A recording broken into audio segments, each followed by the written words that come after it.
In this tutorial, I'll be guiding you guys on how to clear a bounty in Starfield.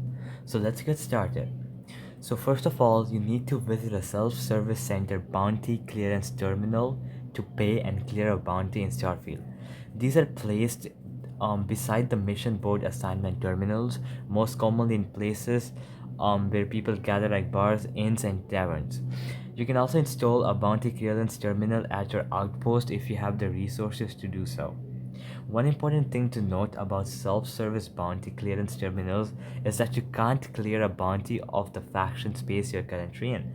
For example, if you have a bounty from the United Colonies (UC), you have to visit a bounty clearance terminal in Freestar or Crimson Fleet to space to clear it. The same applies in reverse. So if you have a Freestar bounty, you'll have to go to a clearance terminal in the UC or Crimson Fleet to clear your Freestar collective bounty. You won't get a bounty from the Crimson Fleet until you join the Crimson Fleet.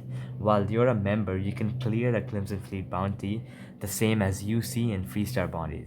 That is, go to the space owned by the Freestar Collective or United Colonies to pay at one of their terminals.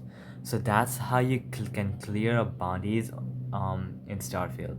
So alright guys, that'll be it for the video. I hope it helps you out and I'll be seeing you guys next time. Peace out.